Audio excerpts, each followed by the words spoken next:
So we've talked about superheroes, but how do we get started? How do we get started on this journey?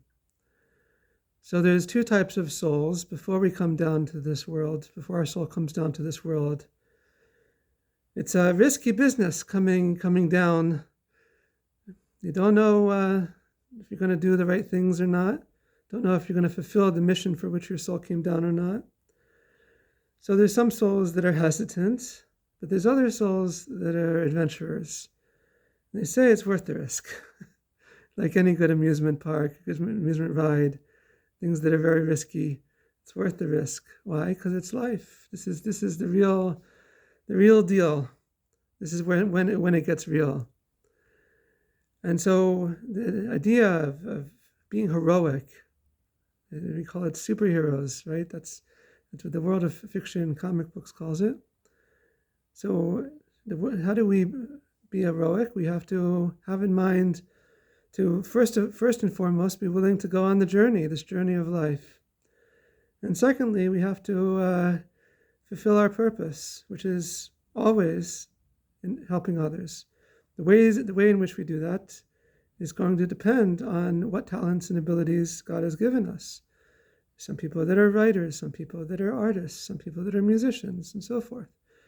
So we have to see what talents God has given us, what talents can we develop, and how can we use that in our service of Hashem? How can we use that to help others?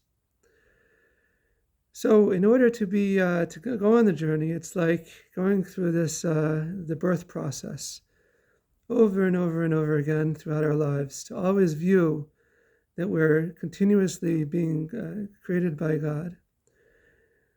And to know this is what it means to be human. We talk about the alignment issues with AI. Where do you see this perhaps the most? Is when you tell AI, you know what, I'm thinking to shut you down, I'm thinking to delete you, I'm thinking to take you offline. And what have they found is that, not saying that AI is sentient, but this is something that is a product of its programming, that it makes copies of itself, it tries to find every which way in order not to be shut down. But the human condition is we're reset every time, every moment. The founder of the Hasidic movement, the Baal Shem Tov, said that we're continuously being recreated. All of reality is being recreated, and that's like a continual birth process. There's a statement from Ethics of the Fathers: Ezehu Chacham, who is wise, Haroa es hanolad, one who sees what will be born. So it's either he's a very smart person, he can deduce, how things are going to play out based on how things are going right now. But maybe AI can do that. Maybe AI can also be use probability and figure things out, how things are headed. What's the likely outcome? So a way to understand this is a human or AI-proof way to understand this, is that Haroa es hanolad, that every moment he sees his own birth. He sees how he's coming out from this state of nothingness every moment. And we see this actually every time we go on a journey. Let's say we're on local roads, and we go on the highway. We have to go 80 miles an hour or so, depending on the speed limit, right? And then we go back onto local roads. So it's like a cleaning out process of, we were going at like super speed, like more than what normal speed is. And we're just trusting in God that He'll take us there safely, because it's very high, very uncomfortable speeds. But then we go back onto local roads, we go back into our daily routine. We board an airplane, the same thing. Anytime that we're embarking on a journey, and our soul, as we mentioned, goes through 42 journeys in our lifetimes, in each lifetime. So it's that sense of going through this wormhole experience, through a state of nothingness, through this birth process, this birth canal experience, this birthing process. Right? So you have in science fiction, you have the hyperspeed, you have the warp speed. It's all this idea of going super fast in order Why are you going super fast? Because you have someone to save, some good mission, someone to help on the other side. That's the idea that we have to always have in mind in our heroics and our adventures. We have to always have in mind who are we helping on the other side. There's many stories of the Baal Shem Tov where he did the same thing. He leaped time and space in order to have some lesson in divine service to help someone in need. So this also brings to mind Psalm 23, verse 4. Even when I walk in the valley of darkness, what's the valley of darkness? So it's either birth or death, right? You have what's called near-death experience. What does everyone say? Is that you go through some tunnel. That's the reverse of birth is death. So it's like symmetric. Your soul comes down and it has to go back up, right? So that's the way things go. You go through this world, 80, 90, however many years that God has granted you life, this gift of life. Every breath is a gift of life. So you have to go back after your lifetime. Eventually, we all go back. So this idea that as long as we have time in this world, we have a mission to fulfill. So the main thing is letting other people know this. The great crisis, actually, today, we can call it a crisis. We can even say that it's like a building on fire. It's like 5-alarm fire. We have to save people's lives. Is that people don't know first and foremost, what it means to be a human, let alone that they have a divine purpose, a God-given purpose. The fact that they were born, as the Lubavitcher Rebbe says, means that they have a purpose in this world.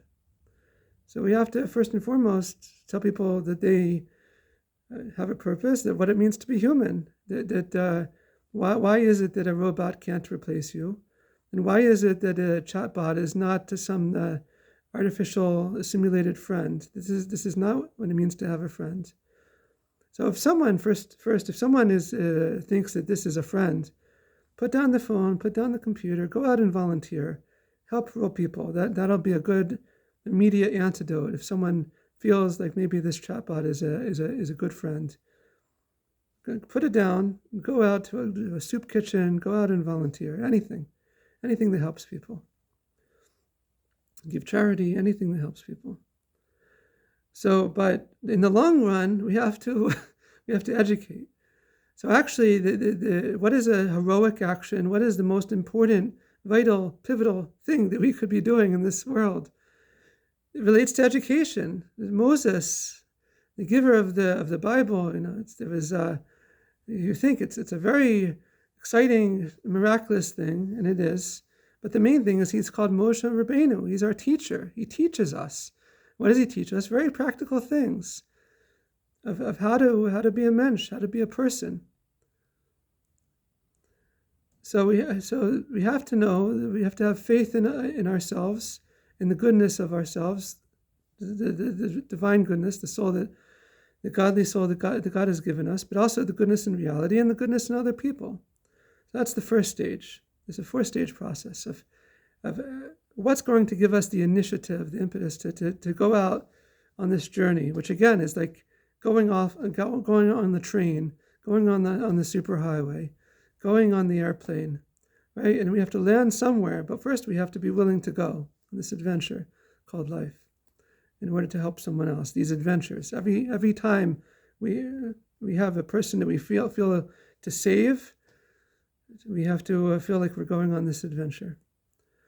Secondly, we have to be devoted to the goal, to helping this person, helping these people. We have to be given over to the cause, right? Even if we have a day job, we always have to be thinking in terms of what's our superhero identity and cultivating that identity, those talents and abilities that God has given us. We have to work on it always to cultivate that in order to be able to help more and more people.